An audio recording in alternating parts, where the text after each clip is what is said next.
To have a good harvest, one must plant good seeds and must also use the right kind of fertilizer. The carrots have grown large and firm. How good they will taste. Well, good morning, gardeners and homesteaders and everybody alike. You know what? Today, your day just got better because you turned on the Backyard Gardens podcast. Welcome. Welcome to our humble show. I don't think those two things can exist. We just made your day better, humbly. Hey, whatever. It's all in fun and games, right? So it's the spring gardening season, as we know, it's not winding down. Well, it is winding down, but it's starting to change. But there's this weird thing in transition in the garden where we go from spring to summer, and a lot of people may get a little confused by it. They may not understand it, but we want to break it down for you the best we can today. I know Batavia's got this whole thing that she does in her garden. It's like this. It's amazing. It's a ceremony. I just want to tell you. Yeah. It's a ceremony, exactly. All I gotta say is don't go by at night. You never know what you're going to see in the ceremony. But before we get started, there's a couple things I need to tell you. One, check out the link below and get us some seeds. Get some seeds from us. We would love to have you buy some of our seeds. They're all direct sowable for the season. And if we sell enough, we will be expanding into more varieties and types. I saw you reaching again. And the other thing too is I do want to tell you guys it's a really good time of year to get the planter app. So right off the bat, there's a link below that's going to get you a nice discount on all their plans. But we're telling you this app is very good for planning your garden, and you can get it right now. You can, in the square foot interface, you can drop all of your gardening plans for this year in, and then you can save it so you can work into your crop rotations and your companion plantings and all that. It's super visual. It's a true joy to use. So definitely check that out. And there's a new flower box feature and a seed box feature. All kinds of stuff being added to it. So it's the Planter app, the Planter app, and that's available on Google and Apple. So check that out. And the link below will get you a discount. So if you click the link, it'll just automatically take you to it.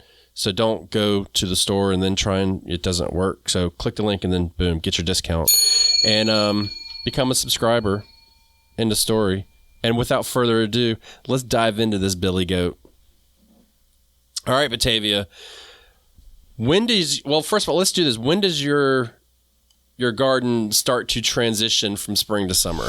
Like what month do you think? This is difficult for me. As it is for everybody else. That's why we're doing the show. Well, now. Very direct. Oh, I got another word for it, but we're going to move along. So I was, folks in the Midwest especially, I think, experience this, and there are other people, if y'all are in a different area in the U.S. or a different country and have the same experience, please do let us know over on the Facebook group, Backyard Gardens Community Garden. So my spring garden is planted, at the earliest, sometime in March, but more like April. And some of my crops are just coming into like full swing, and they're at the last of their harvest once we get closer to the end of May, early July, right? Okay. Excuse me, early June. And so at the same time, I have summer plants that should be going in while my spring plants are still growing. I think you and I, there's a difference of 2-3, maybe even a month, 2-3 weeks, maybe even a month, where you're clear of spring plants and, mine are just hitting the swing. That used to be the case. It's starting to change for me, which is one of the reasons why I was on board with doing this, is because over the recent years, I've really changed the way that I do a lot of things. I used to be, I'm in coastal North Carolina. April, done. That used to be my motto. Come April 15th, everything's out, everything's in. All spring's out, all summer's in. And it's kind of changed a little bit. So it's like it's a slower transition for me from April into May at this point. But there's like certain things that trigger that. And, you know, the unsexy side of it is it's all about weather for me. Mm-hmm. So, you know, because we can either have like this year, it seems like we're having a real spring. But the next one, like, I don't know, like, it could change rapidly. And then next thing you know, we could be in the 90s. Yeah. And so I just try and balance that out. But certain crops will definitely come out earlier than other crops. Yeah, well, I mean, so using hard numbers, going back to last year's garden, I planted the last of my spring crops on April 30th. April 30th, right? And everything came to fruition. So I'm going to kale, the last of them were kale, collards, broccoli, and cabbage. So I didn't have any issues with the cabbage forming a head, right? I quite literally was harvesting them all season long.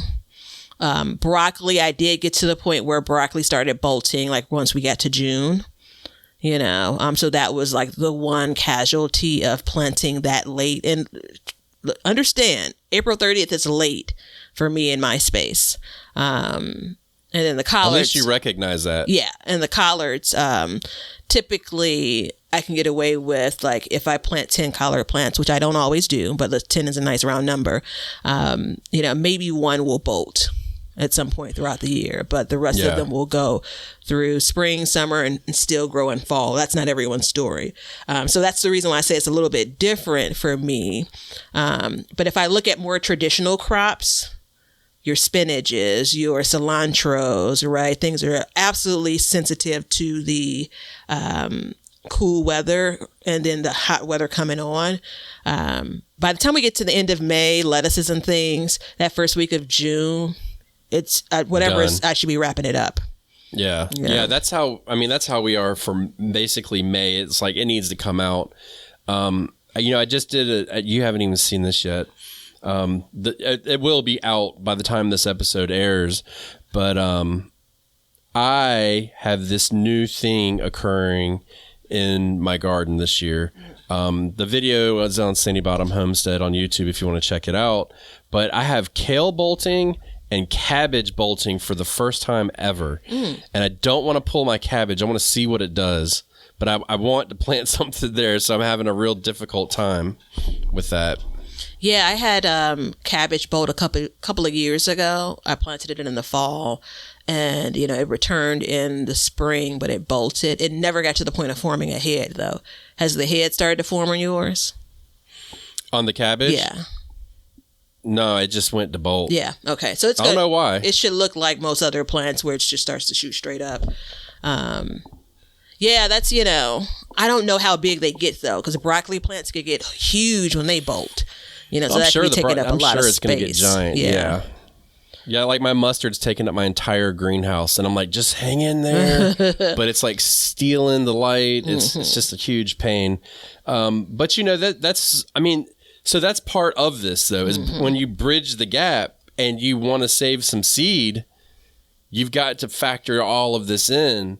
And I'm an opportunistic seed saver in spring. Yeah. If you're going to bolt, I'm going to save your seed. But if you're not going to bolt, I'm not going to make you bolt. You know, that's kind of where I sit with it. I tried to save some lettuce seed before. It didn't work out very well for me, though. I might try that again this year, maybe. That's probably the seed that I can most consistently save: lettuce and mustards and cilantro. When I say save, it's kind of like two parts. It's either me actually collecting the seeds and saving them, or it's them self-sowing.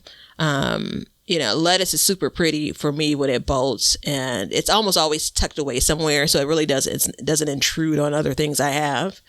And by the time cilantro starts bolting, I'm like in full steam in the garden. I don't have time to start. I mean, of course I have the time, but I never take a beat and go and actually pick those seeds, because I kind of know they're just going to drop. And like I have cilantro as of this airing, I have cilantro in the garden in the same spot that's germinated. You know, I've done nothing over there. And, you know, I'll probably let it continue to grow a bit, because whatever I plan on planting in that space, I don't have to worry about it interrupting things, if that makes sense. No, it totally makes sense. But, when I started doing it before and I was like April 15th done, that was, the tomatoes went in, everything went in. I was direct sowing everything, pulling stuff out. And the crop that really made me take a step back was my snow peas, because they were producing, they kept producing, they were not stopping. And I was like, well, let me just hold off. And so this kind of changed my planting schedule a bit. And then I went down the rabbit hole a little bit. And then, the other thing too that I'm talking about this on the YouTube as well, and I want to talk about it here, is like, just because it's a little bit warm, it doesn't mean you've got to put that plant in right away. Oftentimes peppers and pumpkins and stuff like that, melons, they can go in a lot later and should go in when everything is a lot warmer. And that is really what kind of set me off to like make it so I now in my garden, you will see very soon, well, by the airing of this episode, you will be able to see that I will have tomatoes and cabbage in the garden at the same time, whereas that would never have been an option. You would never, ever, ever see that. I can't even express that enough. And so like you'll start to see that we'll have tomatoes and some lettuce in the garden and stuff like that. So I'm timing it out. Here we go with the timing again, where the harvests are coming at the end of the season, and then I can put something in. So this isn't really a time, in my opinion, to be like, let's give the garden a break. This is like push, get it out and plant it. And that's part of multi-season gardening. Yeah, I'm looking back at my weather, and because, I tend to check the time and date.com site for past weather. So let's just look at the past versus what this month is currently doing. And on August, let's see, what's today? April the 18th, I think is when this episode airs. Last year, April the 18th, I had a low of 34 degrees and a high of 57 degrees Fahrenheit, right? So my average last frost date would have been yesterday, April the 17th, but go all the way to the end of the month, April the 28th, about 10 days later, I have 50 degrees as a low, 61 as a high. Next day, 43 as a low. Like, that's too cool for me to put things like peppers and tomatoes in. Like, if I know that that's what that weather is going to be, a lot of folks in our area for flowers in particular, like your annual flowers, they'll do like on Mother's Day weekend or after for planting. And I kind of use that for my annual vegetables as well. Now, I never get planted that early, but it's a target this year if the weather allows.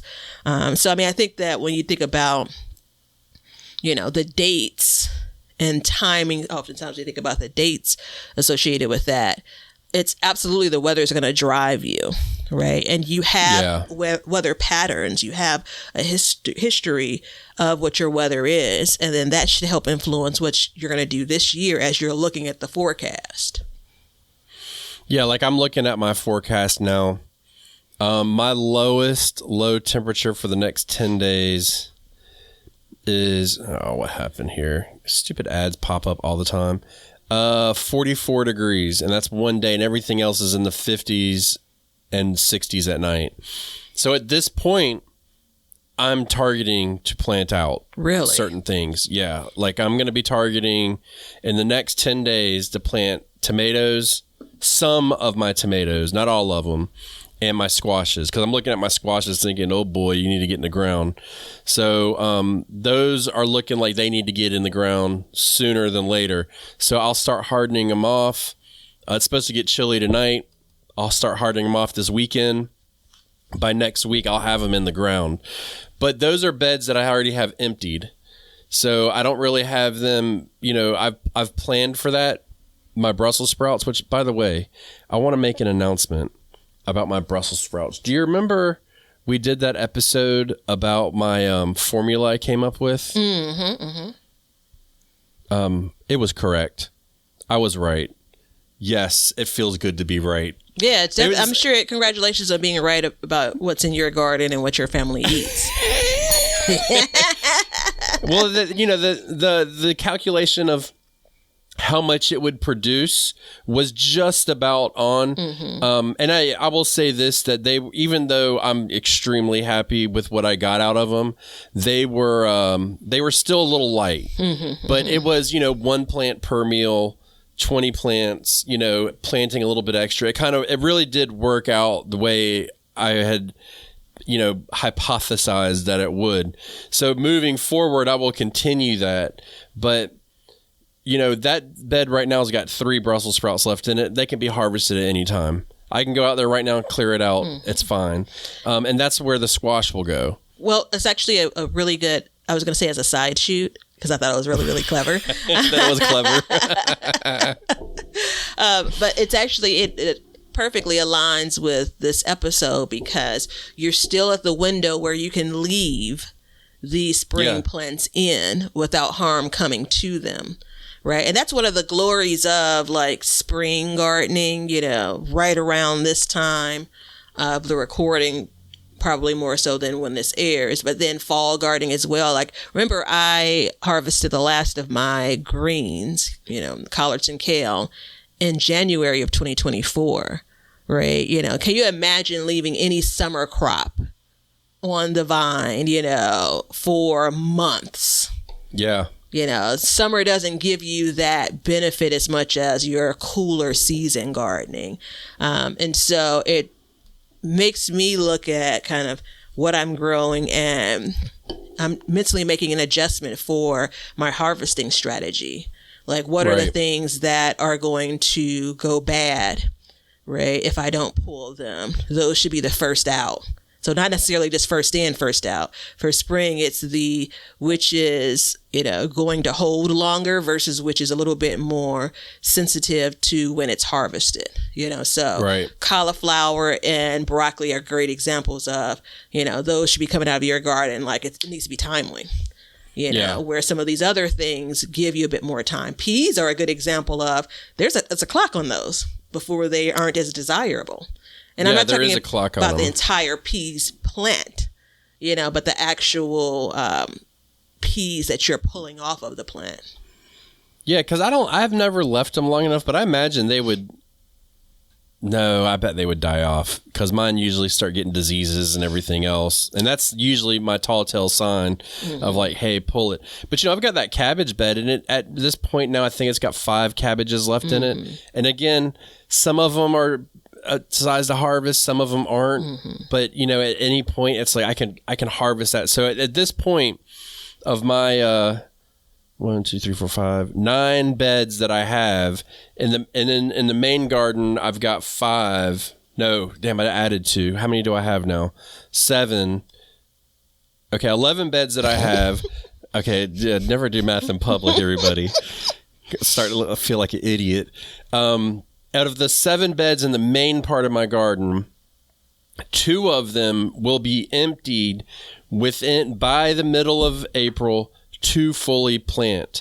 But the cabbage bed, who has a couple cabbages dispersed, out, not really densely packed, I can plant around that. And this has always been my trick. And I can start my tomatoes as long as I can space them out like I want, and they can start to grow while the cabbages finish out. So it is putting a lot of pressure on my soil, but that is one way that you can look at that. So that is part of my plan to do that. Now I've got a whole nother bed of cabbage. Like, I don't know if it's going to make it. I hope to God that it gets that big enough in time, but it may not. And I may just be surviving off of what I planted in the fall. Yeah. So it's kind of this, this vicious cycle. I think it obviously depends on what you're planting as well. So cabbage, they're pretty unique, as are, kind of your broccolis, any of those heading crops, your cauliflower, they're unique in that whatever space they have, when they're not quite mature, but on their way, is a space they're going to take. Whereas this year, my intention was, I have kind of like a bed and a half. It's all in all 11. Both beds sitting side by side are 11 feet by about 4 feet, right? It's in the backyard garden. And so the design, what I have in the planter wrap is spring, it's spinach. And then there's going to be where I'm planting tomatoes in that space, but I can easily pluck out any spinach plants that are still growing and plop in a tomato plant. Right. And so as that spinach finishes up, because it's going to either I'm going to harvest it all or it's going to bolt, well in advance of my tomatoes getting any real size on them. So that's not the only thing I've been able to do with that successfully is like lettuce. I have, pretty much done what you've done with a whole bed is emptied, and then I'm planting the next thing for the next season. Right. But, I do want to be able to kind of plug and play a little bit more. Yeah. And see, so the bed that the cabbage is in, though, as of right now, well, not as of, but it's going to have sweet potatoes in it. Mm-hmm. But it's not going to be warm enough for sweet potatoes for at least 3 more weeks. Mm-hmm. So I've got 3 solid weeks at the time of this recording to go through and let those things continue to do as much growing as they're going to do before I can even think about putting in those sweet potatoes. And that's part of that bridging the gap. So I don't plan to plant my sweet potatoes probably until the last week of April, most likely the first week of May. That's my plan to do that. It doesn't mean it's going to go out that way, but that's what that's generally what I plan to do. So as you'll see that my garden will start changing. We've got a whole bed of broccoli, which is heading up very nicely right now. That will all be emptied out. Like as soon as that goes, we're going to be eating a lot of broccoli all at once. We're hoping to be eating 2 meals a week out of the broccoli and then just kind of clear it out throughout, over the space of a certain amount of time so that we can get our peppers into that bed in time.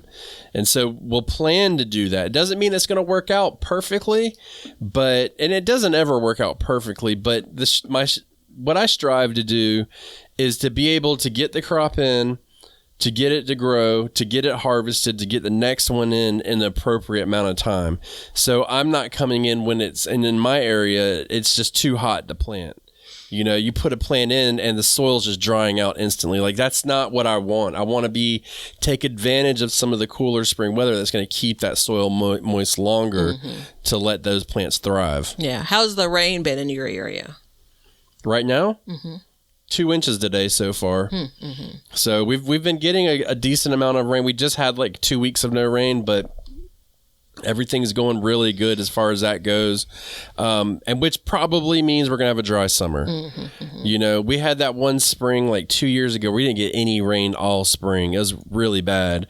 And we struggled the whole year with that. It was you're just playing catch up the whole time. Yeah, one of the benefits that you have when you're using a full space and emptying it and then planting the next thing is in that full space, the cabbage bed, everything is about the same size. Generally, things are going to have the same needs as it relates to, how much or little they're being watered. One of the challenges you have when you try to bridge the gap between spring and summer is you have things that, in a case of a mixed bed, that have different needs or different sizes. You may be direct sowing something, compared to what's already planted there. If you're transplanting things in, they're going to be smaller than what's already there, and so I do a lot of, obviously I do all of my gardening, watering by hand with the exception of, if I'm away or if it's super duper hot. So I'm able to kind of manage that. And plus in the spring going into summer, it's still damp from all of the snow that we would have gotten the previous year. Now, this year, we didn't get a whole lot of snow, so there is that. And so far this spring, it's been a bit dry, so we'll see what these next weeks have in store. I haven't pulled out my hose yet, which I plan on doing this weekend. Well, and that whole thing about not having a lot of snow is actually a really big deal because that will set you up for a drought for the spring. A lot of people don't understand that, but that snowpack is a huge deal in northern states. That was a big reason why there was so many droughts in the West Coast is because they just didn't get the snowpack to bring the water down in the spring months. So, it's one of those things, too, where it's like you've got to take advantage of the water that's available to you. And look, man, I've got this theory, and I swear I'm right, but I think that we underwater our gardens because every time it rains, my garden explodes in growth. Every single time. I go out of town, and I'll set this like I've set the sprinkler, and this is before I used drip line, and I set it, and then we got like a terrible rainstorm, and then I came back, and like 5 days later, my garden had like doubled in size in that 5-day period. It was crazy. I don't know what it is. I don't know if it's the acidity in the rain. I don't know what it is, but whatever it is, it definitely makes a garden grow. I'm convinced by it. And so in the spring, when it's your wet months, typically speaking, this is a really good time to get it because it eases the pressure on you too to water. Mm-hmm. No matter if you're watering by hand or you have timers, it still eases the pressure.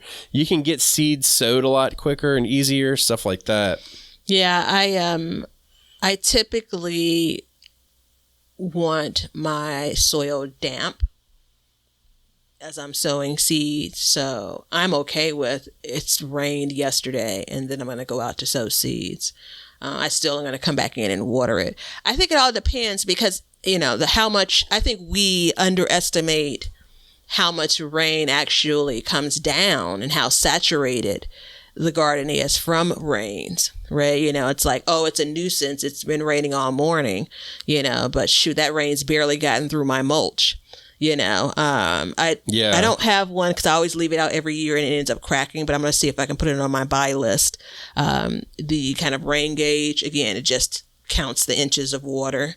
It's always a good help because it's a reminder of, oh, it seemed like it rained all yesterday and maybe it did off and on, but you got barely an inch of rain, so keep that in mind, right? I got two questions or two things from Leonard here. One of them, if you guys want to know the chemical composition of rainwater, is sodium, potassium, magnesium, calcium, chloride, bicarbonate, and sulfate ions. There you go. And they also have ammonia, nitrate, nitrite, nitrogen, and other nitrous, whatever. I can't read all those words. So thank you, Leonard.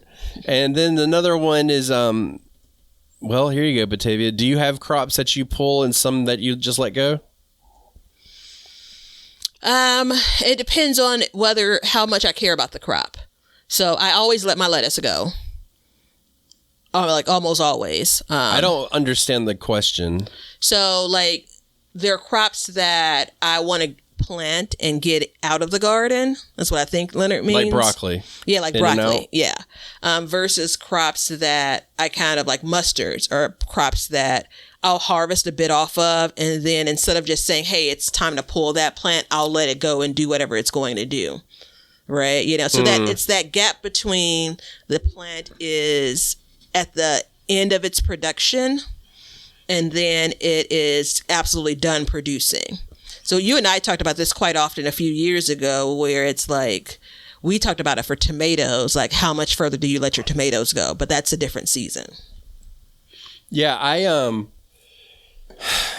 so, we talk about broccoli a lot because it is difficult to grow this time of year. It will bolt on you quick. And then the whole thing with that is once it's bolted, you either save the seed or you're wasting your time. As far as lettuce and greens go, well, actually, lettuce is a really good example of this. I harvest it differently in the spring than I do the fall. So in the fall, I do cut and come again because it's not going to bolt on me. The only thing it's going to do is die. In the summer, I take the whole plant because it's going to bolt on me. So like right now, if you go out in my garden, what you see is you're going to see lettuce that's growing, and I actually didn't thin it at all. So I do it in two steps. One, I go, and then as it gets bigger, I'll thin it. They're actually fairly large to where there's one head. So I'll go down the line and I'll thin them all. Mm-hmm. And then I come back and then I'll take the whole head. So you'll see it like it'll look really packed and then it'll look emptied and then it'll look nice and dense with single heads and then they'll all be gone within reason. So that's what I did because they're just going to go to seed. And especially in that bed in particular, I need that bed to come be prepared for my corn. So that's where I sit with that. So I will harvest everything because I need to get everything out again by roughly May to go ahead and do it, which means I got to eat a lot of lettuce this year. So that's kind of how I manage that. So in this time of year, there is nothing that I just let stay in the garden anymore. I did last year let kale stay in the garden, and it did fine, but it got so much pest pressure. Yeah. And I wasn't treating for that kind of pest anywhere else that I stopped treating it. So it went away. But no, there's nothing that I just leave in the garden this time of year. I'm pretty proactive about pulling it out. Yeah. And it's actually a good point around, potential harm with leaving crops in your garden longer than they are providing value. Right. So lettuce, generally, I don't have pest issues, and it can go to seed, and I can ultimately either let it the seed self-sow. Like I dug up some lettuce, itty bitty lettuce starts from my mulch this year and put them in a 6-pack. They've been outside for a couple of weeks. Like, all right, fine, go ahead and get started. So there's that. The mustards, again, it's super easy for me to save those seeds for mustards. But there are things like for kale, I can let kale stay in the garden the entire season. And we talked about this a bit last year. So when I say the entire season, I mean the entire growing year. Sometimes my kale gets just hit with pests, mostly aphids, which again, I know Ben, it's one of his favorite non-pest issues. Mostly aphids, and depending on the variety I'm growing, it's just not as desirable. So like the Tuscan / Dino / Lacinato kale, those leaves do much better. When it comes to like aphids for me, the curly kale, which I know you love, which I enjoy quite a bit. If I get to like July with those plants that have been in the garden since the spring, they're probably going to be a bit icky, So again, I've toyed around with just pulling them and planting them again as new plants, pulling them at some point in June and planting them again at some point late July, early August. Probably more like August going into September at the latest for me. So anyway, and I mean, my neighbor's got a kale plant that's 3 years old. So there's that. Yeah. I think it depends on a combination of your growing area. Absolutely. And by that, I mean, that encompasses like weather, how much water you normally get, rainwater. I think it depends on the pests that are rampant in your garden. It's whether you leave it or, you try to get some more miles out of it or you pull it. And then I think I look at it and say, how much of the thing do you want to eat as well? I can basically never get enough kale. Lettuce is wild because I normally have really good luck with getting lettuce started and, planted. And at some point it just looks really, really pretty. But I haven't tuned in at all with the how much I really need. Right. I basically eat about a shoebox worth of lettuce. Remember the shoebox, like maybe within a week and a half during the off season. So now it's a matter of how many plants really will accumulate a shoebox and a half or a shoebox of lettuce every week and a half from my garden. I need to figure out that calculation. Well, like right now we're eating lettuce every day. It's somehow, some way, it may only be one leaf on a sandwich or something. Well, I say that, but I put 2 or 3 or 4 on there because I got so much of it. But yeah, it does come down to how much you want to eat of something. And I think the thing to really talk about here is the pest pressure. If you're not going to save the seed and it's bolted, and I know people are like, oh, I want to help the pollinators. Dude, there's plenty of stuff out there for the pollinators to eat. I've learned a lot about that in the past year. And your kale plants that have flowers on them are not helping the pollinators to the extent that you think they are. So it's like, just go ahead and pull them, because what ends up happening is the pests get in there and they start laying their eggs, and then they basically build a colony within, your garden, and they will stay there. So if you're not going to save the seed and you're not going to eat it, just go ahead and get rid of it and move on to the next project. It does two things as well when you do that. It leaves it as in more open space, so you can, let's say that you don't have the planter app and you haven't planned. Well, now you can sit back while you wait for other things to go, and you can plan out what you're going to do. And that's something that's really helped me. Like right now, I have that, my Brussels sprout bed, and I've pulled all of the plants I think I may have one left that's just not going to produce, but I've been going through and pulling all the ones that aren't producing out, and it's made a big difference because I look at it and I'm like, okay, this is what I have left. This is when I need to take it, and this is what needs to go in, and this is how much room there is. And now I can make that work for me. And that's a really big deal, and it makes a huge difference for your planning of your garden in the future. Yeah, so there are like 3 reasons that I hear people use to support leaving plants in place. That is the pollinators, the flowers, is 1.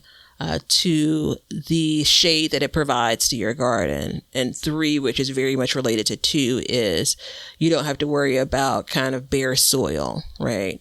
And I think if a plant isn't producing and you're not saving the seeds, just like you said, get it out of your garden, especially those that are known to create, pest colonies in that space, right? Pull it, add some mulch on top, and keep on moving. Now, if you have significant weeds, that are running over your garden, then that's probably just a different conversation that you need to be having about kind of what your logic is for when things stay. I think that you are really taking a chance in your space if you're just leaving things in place just for leaving them in place sake, right? Yeah. So I had a cabbage this year. I wish I was just talking about this on a video. I wish I would have shown it, and I didn't. I don't know why I didn't. Anyways, all the cabbage was doing good, and there was one that was struggling, and it got covered in aphids. And it was the middle of winter, so I couldn't really treat for it. Mm-hmm. And I'd left it there, but I ended up pulling it, even though I could have treated for the aphids eventually, got it under control and gotten a harvest. But because it was so weakened from it and it was so infested that I made the decision just to go ahead and hey, get this out of here, isolate it completely. Because you got to think about it. When I removed that plant, I don't know how many aphids, let's say there's 10,000 aphids on there. And I'm not joking when I say that. That's 10,000 aphids with, if 50% of them are female, 5,000 sets of eggs that I just totally removed out of that garden completely. And so it kind of set me up for success in the future. And it's little steps like that make all the difference in the world. And the top gardeners will tell you, if you're not saving seed, pull it out. If you're worried about the pollinators, plant a flower. Mm-hmm, yeah. Do your research, do something different. It depends on even the pest, because it's just not about what's on the plant itself, what's on those leaves. It's absolutely about what eggs they've laid. What are you just, again, harboring in your soil now, right? So yeah, I definitely think that, clearing that space for that purpose, going from spring to summer, absolutely makes sense. And just one last note on that. You still also have roots in the ground that are, sucking up nutrients, that's sucking up water, right? For no purpose. So. Yeah, I kind of like to leave my roots in the ground. See that? If they're not going to get in the way. I like it leave because them in the ground channels to the point of composting in ground. It's different than leaving them in the ground just because. Now, what I sometimes will do for convenience sake is I will cut a plant basically at let's say it's July or something, and I want something is not doing well, or I'm done growing that thing. I may cut it and leave the root intact just because I don't want to disturb what's around it, so that's an occasion that, I'll take and do that. It all depends on what I'm growing. Let's say I have carrots around the thing, and so I don't want to disturb the roots of those carrots to pull whatever that other plant is. I'll wait until that space has more clearance before I actually pull it.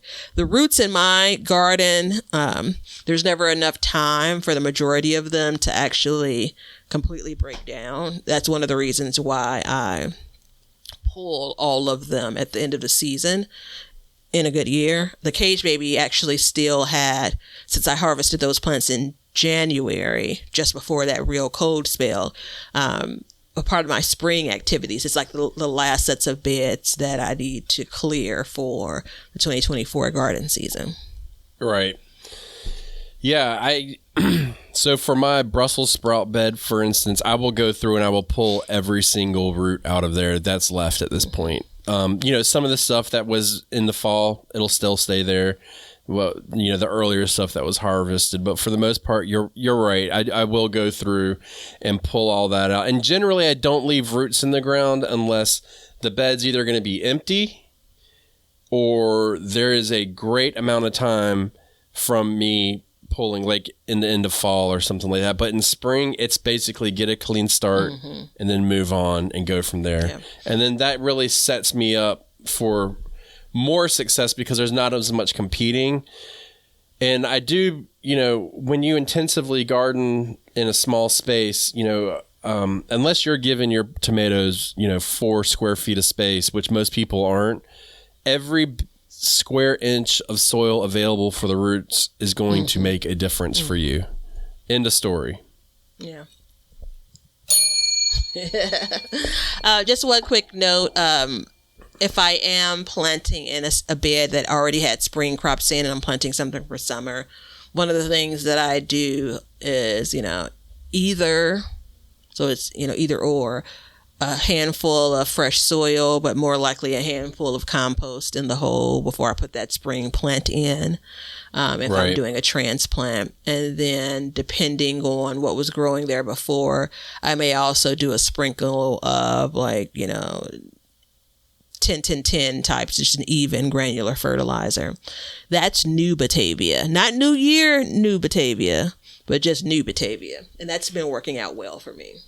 That's called evolution.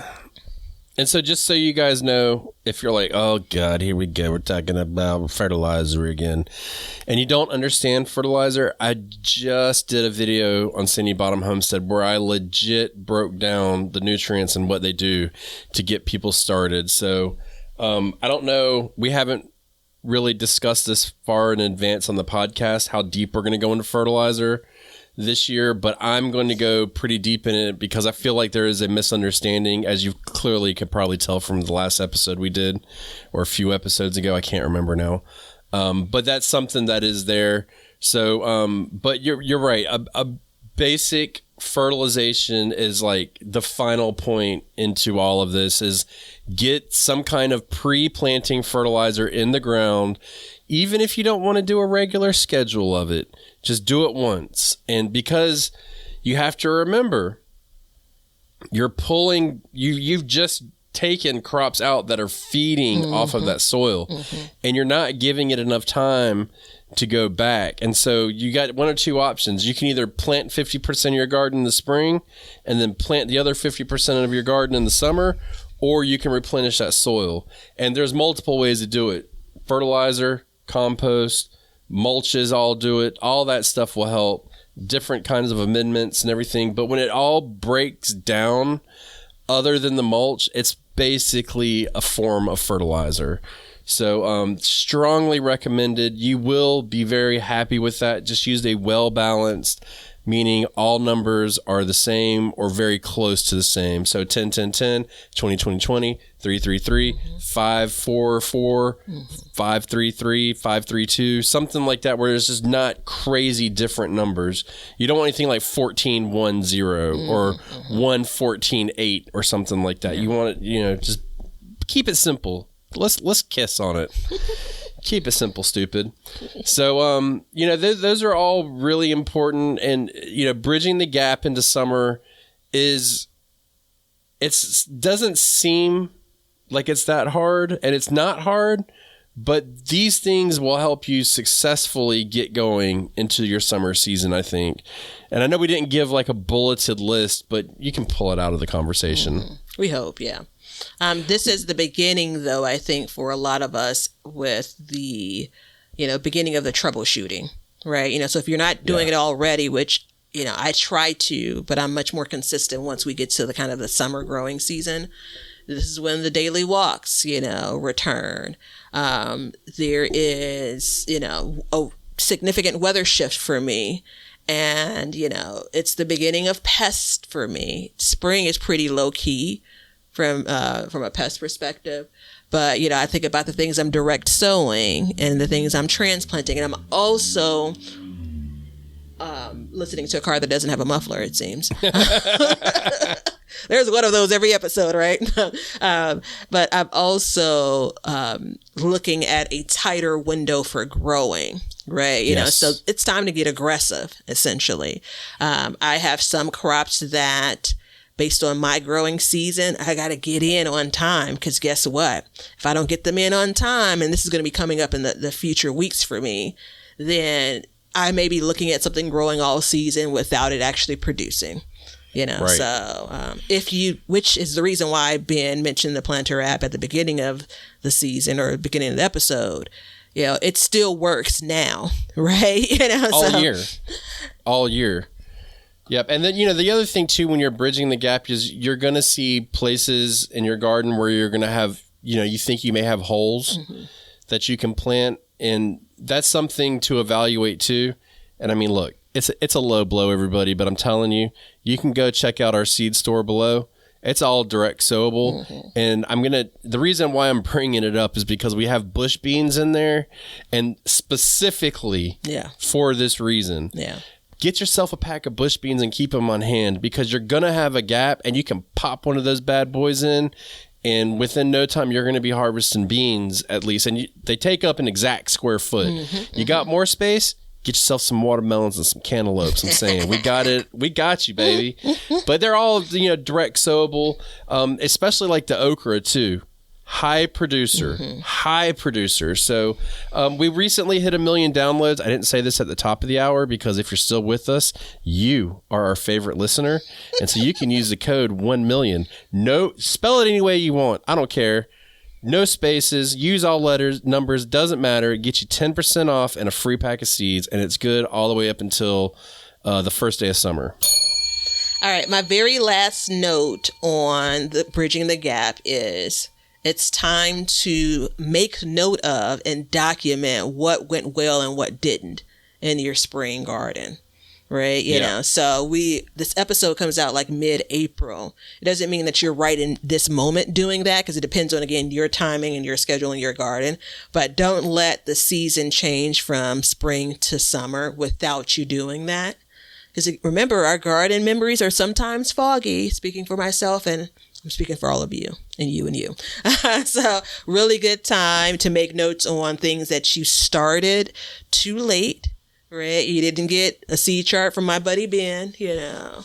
Check all of the links, you know. So you didn't get a seed chart, or you did and you missed some of those dates. So what things did you not start by seed early enough? What things did you not direct sow early enough? What things did you put out too early? What things did you put out too late? You know, what things were you excited about growing or otherwise, and it just did okay? You know, are you adjusting varieties? Like, this is a good time to make those notes about your spring garden, because guess what? There's spring next year if we're all fortunate enough to be here. Well, it's like I said in a previous video, it's my 2 R's. You recognize the problem, and now you're going to rectify it. And we've got to rectify it. And that means you may not be able to fix it now, but putting that plan into place is rectifying the problem. So Batavia is exactly right. Kudos to you, because that's so important to take a step back, look at it, make the changes, make the notes, take the notes, however you want it. And then the next season is just going to be better. And, you know, a lot of people, I've gotten questions, and I'm sure you have, is like, how do you get your garden to look that way? Blah, blah, blah. And it's like, dude, every year I'm learning more and more, and I'm putting these plans into place. It's not like I was born and I was like, here's my thumb, it's green, you know. And I'm not even saying I'm the best gardener, and you can go anytime you want into my garden and find a problem, for sure. But how you handle it is what makes it better. Yep. So, and on that note, it is time for us to get to the question of the day. This one comes from, you dirty, dirty person, you. It disappeared on me. This one comes from the Backyard Gardens community garden, and I had it pulled up, and for some reason, it went boo-boo on me. Do you remember the question? I'll find the person's name. I want to shout the person out. Well, yeah, we're going to... Oh, you're going to look for the person's name? Yeah, we could do that, you know, as we wrap up the question. You remember the question. So it went, the question, when Batavia finds it, we will, we'll read the question verbatim. But basically, this individual your shout out's coming soon. Don't worry. Sit tight. Is they have a clay soil. They have clay soil, and they're putting in raised beds, and they want to know how we maintain our raised beds. So there's, clay soil is a difficult thing. I grew up in an area with clay soil, and we actually had a fantastic garden when I grew up. And I've often told this story a few times on this show, but my parents called it, they had like alien soil. So they couldn't understand why it grew so well. Well, what ended up happening was every year, I remember as a kid going and every single year getting mulch and putting into the flower beds for no real reason. That was just something they did. We went and it was leaves, and I think it was horse manure that we would get, and we would put it in. And over time, it amended that soil and made it to where it was this monster soil that my parents called it. Mm-hmm. So, it's the same with a raised bed. The benefit of throwing a raised bed on top of it is you instantly get soil to grow in. But underneath it, you basically have this clay still. So if the roots go down deep enough, they're still going to hit clay. So as far as maintaining it goes, I know Batavia and I, do we do the same thing or do we do it different? As it relates to each year, what we do with our gardens? Yeah. See, it's different only because your garden season, it wraps around the entire year. So it feels like for me, you're always coming in, making adjustments to your beds. My way is pretty much, either I'm amending my bed at the end of the garden season so I can get the jump start in the spring. Or like with the cage, baby, that bed is set. Basically it's the same way it was last year. So when I clear that bed, I'll rake back all of my leaves, whatever's left that hasn't broken down. I'll pull all the plants that are in there, and then I will add, that's like a 30-foot by 4-foot space. I'll probably add about 5 bags of manure, 5 to 6 even. And this is a call out to what we talked about a couple of episodes ago, where I'm probably over adding compost is what I meant, not manure. Compost has manure in it. I'm over adding it because it basically is like 125-pound bag, takes you over 100 square feet. And I'm adding, like more than quadruple that. So that's my way, plant in that space. And in that case, I'd just be planting in using some fertilizer because, again, I've added the compost kind of across it. And then adding some fresh mulch, So that's been my way. And to your point, even if you look at you have some soil there, that transplant or where you're direct sowing, you're only talking about a few inches of soil that it's going to touch. But you obviously do have to be considerate for when that thing continues to grow. I'd probably just be, extra careful around things that are root crops that need to drill down, your parsnips, your carrots and things that may be a little bit more difficult when it comes to that clay soil. I know that you've been playing around with that with the Wild Things garden. Yeah. So the wild garden I've got compacted. So we're not going to really worry about that. I found the question too. Let me finish my part and I'll read the question. Sorry. My mind's going a million different ways. For me, it's, once you fill it up, look, first of all, don't buy bag soil to fill it up. You might as well mortgage your house. Go buy bulk soil. If you don't have a truck, get somebody that's got a truck. If they don't have a truck, just pay the $20 for them to dump it in your driveway and go fill it up. It'll save you a ton of money. You're going to get more quality soil, higher quality soil that way, generally speaking. And as far as maintaining them, man, the only thing that I do is I top it off, and I alternate every year. So one year I'll top off with topsoil, and then the next year I'll top off with either a 50-50 mix, which is 50% topsoil, 50% compost, or just compost. Usually it's a 50-50 though. Found that adding topsoil is more beneficial than actually adding in huge amounts of compost. So you can do that. A lot of places that specialize in soil and stuff will have a 50-50 mix. If if that is not the case, you can just get a little bit of compost and add in. But the trick is you just got to keep them topped off. The other thing to do is I fertilize a lot, clearly. Pre-planting fertilizers, adding in mulches and stuff all helps build the soil. It's just like with your clay soil, you're just going to continuously build and build and build and build. And the thing is so here's the point where I'm going to read the question because I'll kind of put it into context. So Jordan. Hey, Jordan. There it is. After a few years of fighting with our clay-like soil, we're thinking about trying raised beds this year. What have you learned from experience when it comes to starting and maintaining and caring for raised beds? So there you go. So they've been fighting the clay soil, and this is why I wanted to read it. Because if you've already been planting in clay soil, and if you've been mulching and you've been continuously to plant, just keep doing it. Keep doing it over and over, and it will get better, and you will have a plot of it because all of those nutrients and stuff will sink down, and you can lightly turn it over. The thing is you don't want to completely till it because you can compact the soil. So it's just constantly, working the soil, and when I say working, planting in it and stuff like that. But the raised beds will fix your clay issue. I know it sucks to deal with clay. Like I said, it's just over time, it gets better and better and better. And with the raised beds, it's just constantly adding more and more soil in. That's the only thing is like the maintenance of it just kind of sucks a little bit for me. Yeah. Yeah. I mean, but if I'm tracking correctly, because the first part of that question was really important, am I tracking correctly with they basically were growing in ground originally? I'm imagining so. Yeah, it doesn't say, but I'm imagining so. Yeah. And so if they're considering putting in raised beds, and in that case, you are adding soil. I've done garden beds both ways. In my early garden, the cage baby had basically native soil, and over the years, I added soil to it using bag soil. When I started building my raised beds from scratch on the backyard patio, which is concrete, of course, so in that case, everything that goes into those beds, is new. There's nothing there, right?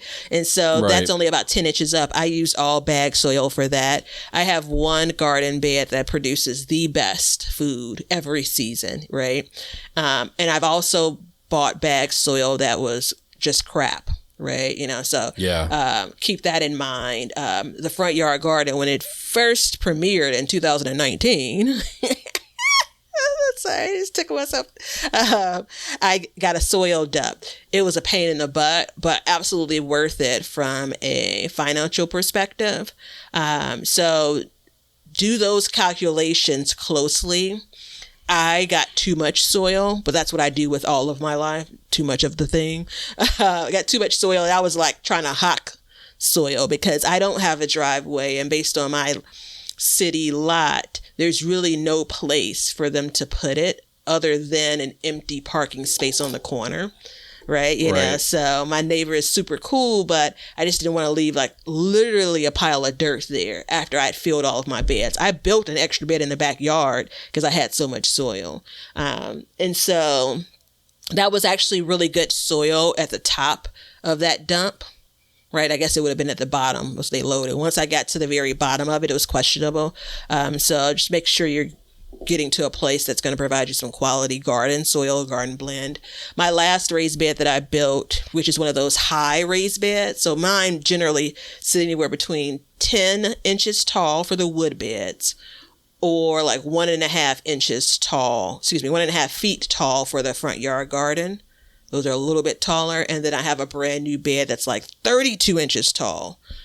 That's the take on the hugelkultur method. And that's bagged soil. And I know I'm keeping a close eye on that. Right? Let me ask you a question. How much is a bag of soil for you? 2 cubic feet. A bag. Okay, that was the second part. Yeah, a bag of garden soil is what I purchased. 2 cubic feet is like $9. $9? Yeah. For a 2 cubic foot bag of soil? Yep. So I did, I built 2 garden beds this year, and they were 30 cubic feet volume. That was the volume of each one. Mm-hmm. So that's 60 cubic feet. Mm-hmm. So I just filled those 2 beds for $40. And then for another $40, I topped off all beds in my garden total. So I spent $80 in soil. So it costs you $270 to fill up those 2 beds if you buy bagged soil. I'm just saying, like, don't buy bagged soil if you don't have to. Get the soil dump. I'm telling you, it's the only way to go. So when you break down math like that, it's sickening. What 2 beds are you talking about? My 2 front beds that I built this year. Yeah, they were totally 100% empty. Yeah. So, and that's what I would have done when it comes to those lower beds, right? I got to double check that math. But for the last bed that I built, 32 inches tall, but I have probably about 10 inches of soil. Everything else underneath is branches, leaves, spent potting soil, because I do a lot of container gardening. And then I have about 10 inches of good soil. And that bed, 2 by 8. It's a kind of a unique design. So a smaller, narrow bed. And I think I used like 3, maybe 4 bags of soil. So that's 9, 18, 24. It's almost $40. $36 for 4 bags. Yeah. It's dollar for dollar, dump the soil, but it's just not as convenient to some, so I hope it works out for Jordan and them. Keep us up to date, Jordan. There you go. But just maintain it the best you can. Add soil, fertilize, grow. That's the whole thing. And be sure, look, you're building a raised bed. Go ahead and get the planner app. I mean, come on. Links below. Booyah. You need some seeds? Get them from us. There you go. Everybody, thank you so much for being here. We truly hope that we've added value to your garden today and that you can grow more, because we are here for one thing and one thing only, and that's to learn to grow and grow for change. And now I'm going to see you. Now you know why people feel like celebrating at harvest time. All over the world, people have feasting and good times when the crops have been gathered in.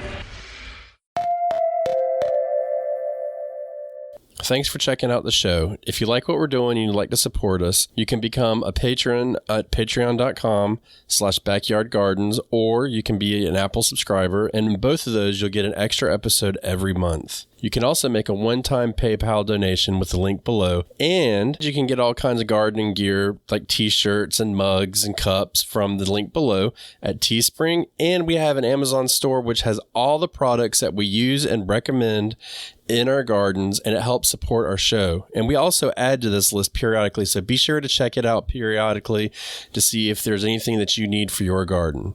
Everything that you do, including a like and a subscribe and even a review, will help us learn to grow and grow for change. See ya.